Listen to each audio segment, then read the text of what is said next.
Okay, hello, Aris. This is for your May reading. Titignan natin, no? We're gonna tap in sa persons on your mind. Kung anong feelings niya sa'yo, kung anong attentions, action, at kung ano ang blockage, at kung ano rin ang to talaga mong nararamdaman, no? First, let's see. Ito yung sa persons on your mind. Aris, sa May.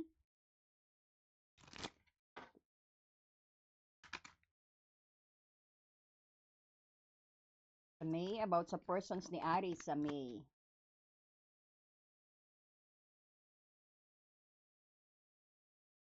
Parang there's a progress, actually.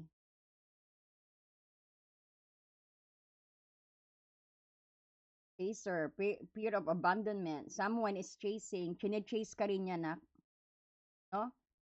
Medyo itong tao na 'to parang hindi makaka-move on hangga't, parang hindi pa nakaka-move on sa'yo. He's still chasing on you. Parang sinasabi rin, it takes time to heal, 'no? So, the persons on your mind, pilit niyan siguro mag-move on, but hindi rin, hindi siya. He keep on chasing in you, may ini-stalk ka niya. Medyo ang taong ito takot na maiwan mo siya, 'no? Sa ano pa natin, kay Aries, this May. He wants a new beginning with you. This person wants some transition. So nakita natin medyo tragic ang inyong sa separate, no? So parang he wants a new beginning with you. At gusto niyang magbago, baguhin ang lahat. Tell us more. Talagang may separate. His sadness about sa inyong separations, Aris. Namimiss ka niya. This person's also, may bitterness din siya. But he's thinking about you, no? Iniisip ka niya, miss na miss ka niya, malungkot siya. Tell us more. The runner din, may chasing the runner, running away. He tried to let go, pero hirap siya. Ang taong ito siguro, medyo takot to siguro nakita niya ang worth mo ngayon nung nawala, nung nag-separate kayo. Pero takot siya na talagang maging deep ang inyong relationship, na hindi niya maipakita sa'yo ang lahat. So he tried to runner, he tried to, siguro, he tried to let you go, pero hindi. Talagang may bitterness pa rin na nangyayari dito. O sabihin natin, andyan yung panghihinayang niya sa inyong relationship. Pero takot siyang mag-ano, no? Medyo cloudy ang ano niya dito, no? Pero takot siyang magkaroon din kayo ng deep ano, deep intimacy o deep, sabihin natin, deep connections. Ngayon, parang renate mo dahil hindi, parang ayaw mo na ng mga breadcrumb, Aris. Ayaw mo na ng, parang nabibitin ka, parang walang nangyayari. So you actually, Aris, na talaga nakita natin dismay, na you will let these persons go. O sabihin natin, hindi mo na chini-chase din ang persons na to, pero ang persons na yan, nakikita ang worth mo, no? Wow, it's nice. Sa May, ha? Tell us more about Aris sa May. Tignan natin ang feelings ng persons na to kay Aris sa May. Sa May, Aris, wow, wish fulfilled ka niya. He feel na ikaw ang nagbibigay ngayon ng saya. So sa May, yan, marirealize niya yan, no? Na ikaw pa lang kanyang wish fulfilled. He thinks of you very, ang taas ng charisma mo, nakikita niya ang glow mo.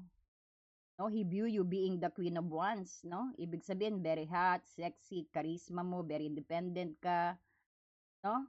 You're very blooming, how he views you. What his intentions towards you, intentions niya is the fool. Talagang new beginning ang gusto niya, kagaya ng sinabi ko. This person wants to take another chance, to take the leap of faith, no? Kahit anong, parang susubukan niya uli na magkaroon kayo, ang intentions niya is to have a new beginning, na bagong simula.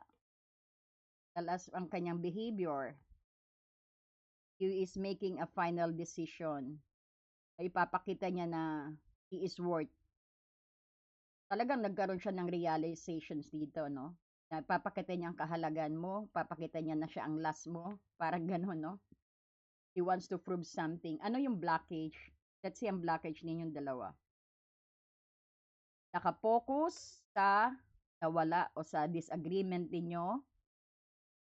Sabihin natin, ito ang blockage sa relationship eh. Parang nakapokus kayo sa previous na away, nakapokus kayo sa disappointment sa nangyari sa inyong relationship. So that is the blockage, maliwanag na maliwanag. But I've been seeing here, tingnan natin naman ang feelings mo sa kanya. Feelings mo sa kanya, justice, parang tingin mo, tama lang. Parang you see the clear truth dito. Parang what you see, what you did is very fair. Then, no, yan ang nararamdaman mo sa kanya, justice. Yeah, because this person's giving you always breadcrumb, no? Parang binabaliwala ka dati.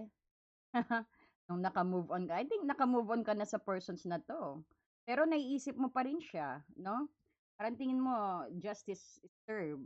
Parang nakaganti ka na, parang ganon. So, tingnan natin ang inyong outcome. Outcome, dahan-dahan, Seven of Pentacles. So, tingnan natin, may konting potential pa rin. Or sabihin natin na may, tingnan nyo ang aspect ng inyong relationship dito sa Seven of Pentacles. Parang dahan-dahan ang movement. So, tingnan natin ang advice. Advice is the star. It can be healed. This relationship can be healed. So, let's clarify kung anong feelings niya sa'yo. Bakit Nine of Cups? Okay, para kay Aries sa May, bakit ang feelings is Nine of Cups, Spirit Guide? Knight of Pentacles, he feels na dadahan-dahanin ka niya. No? He is trying to, so parang ano siya, pero once ang Knight of Pentacles dumating dito, parang, para makabalik ka para bumalik ka makabalik siya sa'yo, parang dadahan-dahanin ka niya. No? Ibig sabihin, hindi ka niya mamabilisin. Medyo mabagal ang Knight of Pentacles na suit na to because this is an earth sign. No, mabagal ang approach niya sa iyo, pero parang nag-slow but surely ang pagdating niya sa iyo. So feeling niya is this is the right approach para para mapasa kanya ka uli. That's more. Feeling niya na nasaktan ka rin niya, no? So andiyan pa rin ang pain, or sabihin natin hindi kaya na booking mo may third party ito. Aries, Three of Swords, no? Pero feeling niya na nasaktan ka din niya. Alam niya na sinaktan ka niya. Kaya dadahan-dahanin. Bakit ang Queen of Wands ang view niya sa'yo? Liwanag na, wow, he enjoy being with you.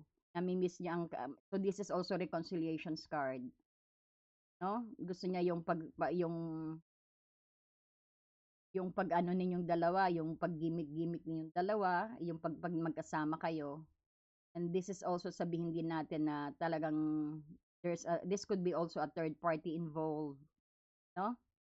Sa ang tingin niya sa'yo, baka pinagdudahan ka, tapos siya na pala meron. No, parang ganon. Tell us more about sa kanyang, how he view you. He view you actually na maganda ang na masarap kang kasama. He's enjoy your company. Oh, or he view you na medyo cold ka sa kanya, tsaka matalas ka magsalita. Yeah, because that is Aries. No? Parang cold ka. He view you na parang you're treating him cold. Tsaka matalas ka magsalita. Parang hindi na ubra rin. Parang tingin niya hindi na uubra sa'yo ang mga pa-sweet sweetums niya, no? So, this reading is even you're male or female, no? So, etong King of Swords is parang, I will cut the bullshit. Parang gano'n. I will cut the BS. Sorry. So, parang sasabihin niya rito na, let's speak the truth. Medyo cold ang King of Swords. So, nakikita niya siguro na masakit ka magsalita at very cold. No? So, anong intentions niya sa'yo? You have the Fool. Bakit full ang intention, Spirit Guide? Bakit full ang intention? Bakit full ang intentions? He wants new beginning talaga, no? And ang intention niya is to have a very, very happy and joyous and exciting adventure with you. No? Makikita mo rito na he is no, parang he wants transformation. Gusto niyang baguhin ang lahat, no? Kumbaga itatapon na yung nakaraan, hindi na ibabalik ang sakit, na magbabago na siya, no? Wow. So this is about enjoyment. This is about ang Nine of Pentacles, ito yung parang fruit of your labor. Parang magwo-work hard talaga siya. So, ang intentions niya is kayong dalawa, parang when the death and the nine of pentacles to be able to get this fool, hindi ka na-spoiled nitong taong ito. Kumbaga, nabaliwala ka talaga. His also intentions is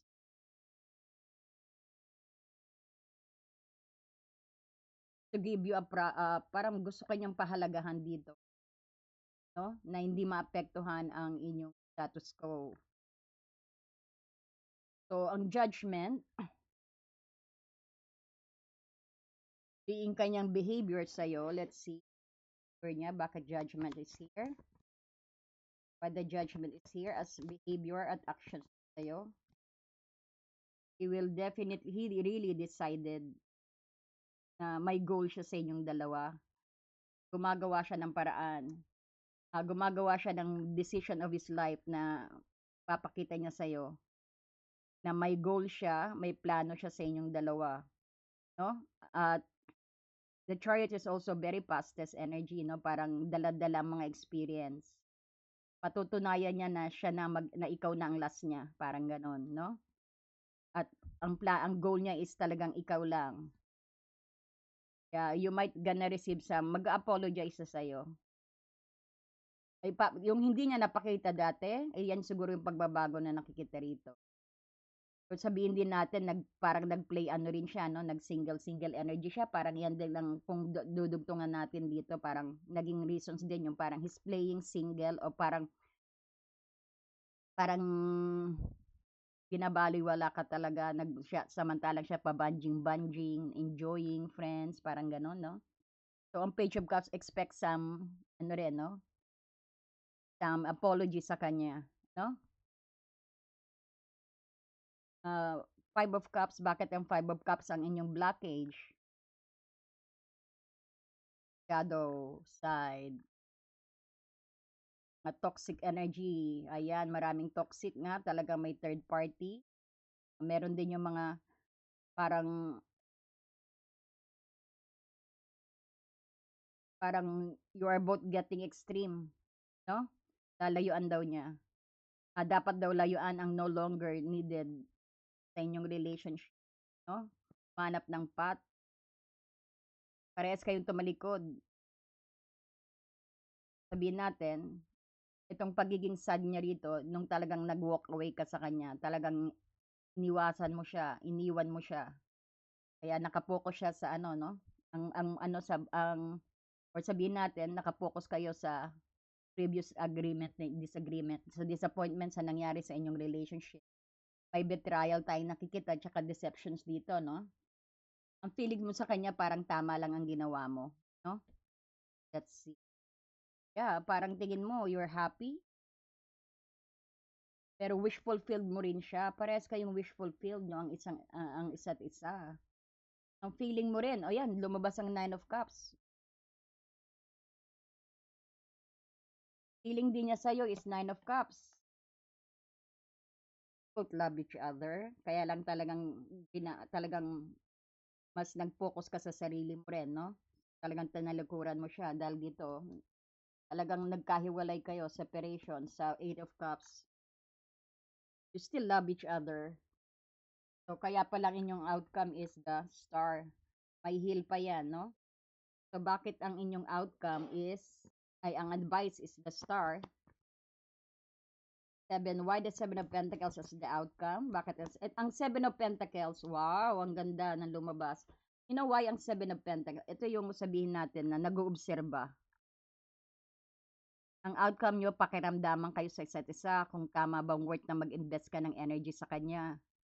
O siya rin din, gano'n, no? Talagang mag-work hard siya, talagang pag-aaralan, para magtitiis siya. Hanggang sa tuluyan mo siyang mapatawad. Expect some, sabi ko rito, the energy can shift po, no? So, nakikita mo ang outcome ninyo, Ten of Pentacles, magkakabalikan kayo, lalo na especially yung sa may mga kids at saka may pundasyon, no? Magiging maayos ang lahat, ang outcome nyo. Pero kailangan mag-obserba kayo. Ipakita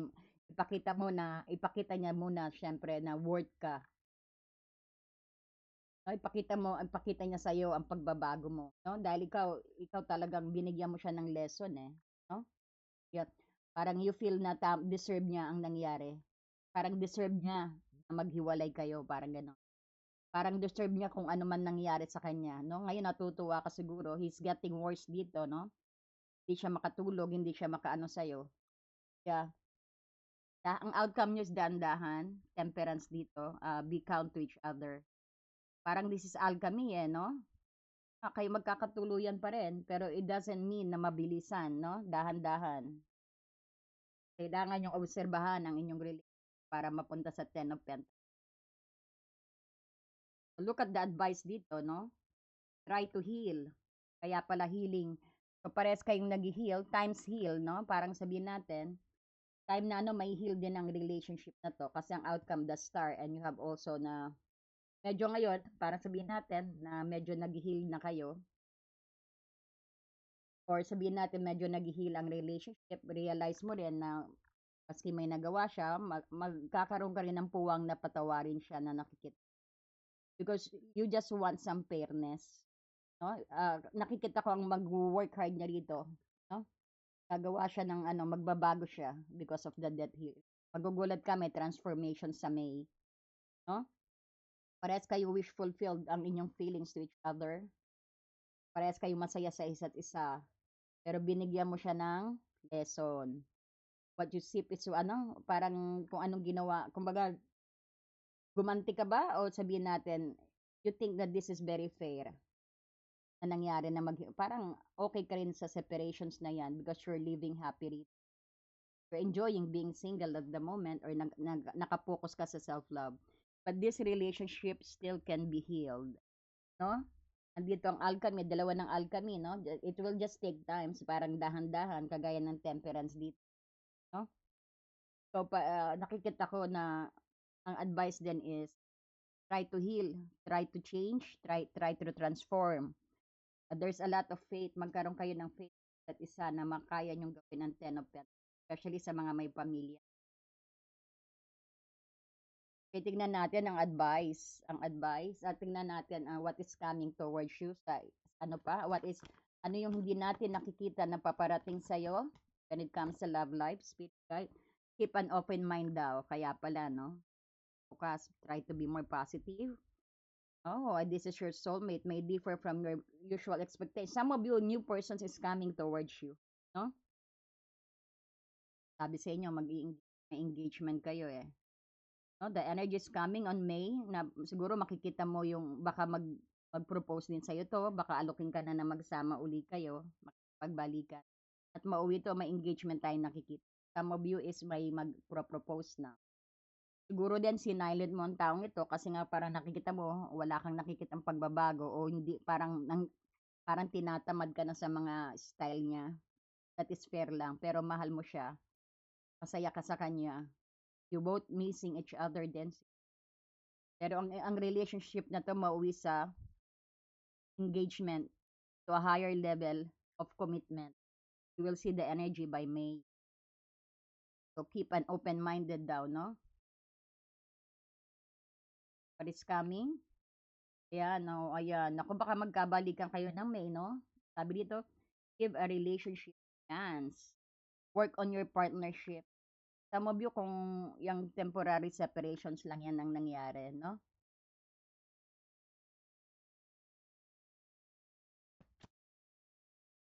You deserve love, Aries.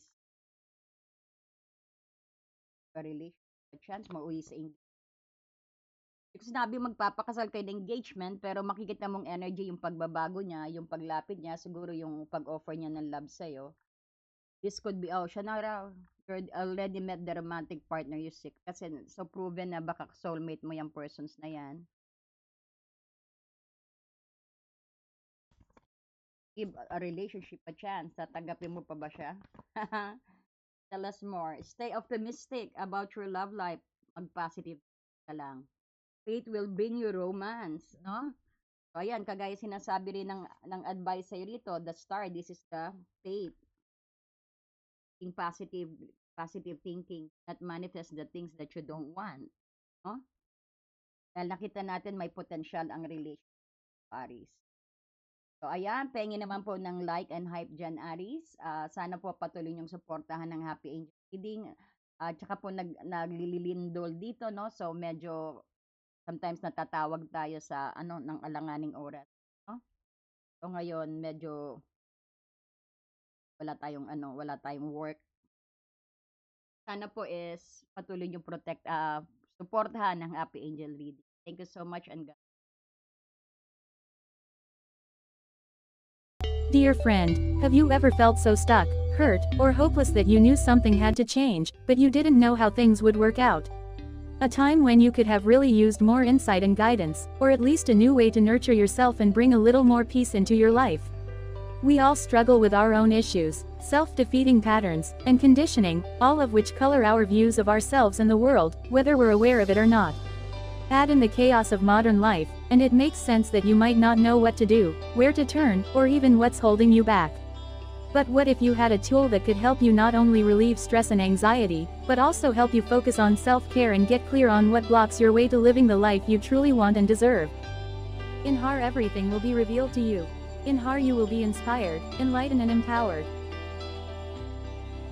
Mahal kong kaibigan, naranasan mo na bang mapagod, nasaktan, o nawalan ng pag-asa na alam mong may kailangang baguhin, ngunit hindi mo alam kung paano mangyayari ang... Dear friend, have you ever felt so stuck, hurt, or hopeless that you knew something had to change, but you didn't know how things would work out? A time when you could have really used more insight and guidance, or at least a new way to nurture yourself and bring a little more peace into your life. We all struggle with our own issues, self-defeating patterns, and conditioning, all of which color our views of ourselves and the world, whether we're aware of it or not. Add in the chaos of modern life, and it makes sense that you might not know what to do, where to turn, or even what's holding you back. But what if you had a tool that could help you not only relieve stress and anxiety, but also help you focus on self-care and get clear on what blocks your way to living the life you truly want and deserve? In HAR, everything will be revealed to you. In HAR, you will be inspired, enlightened and empowered. Mahal kong kaibigan, naranasan mo na bang mapagod, nasaktan, o nawalan ng pag-asa na alam mong may kailangang baguhin, ngunit hindi mo alam kung paano mangyayari ang... Dear friend, have you ever felt so stuck, hurt, or hopeless that you knew something had to change, but you didn't know how things would work out? A time when you could have really used more insight and guidance, or at least a new way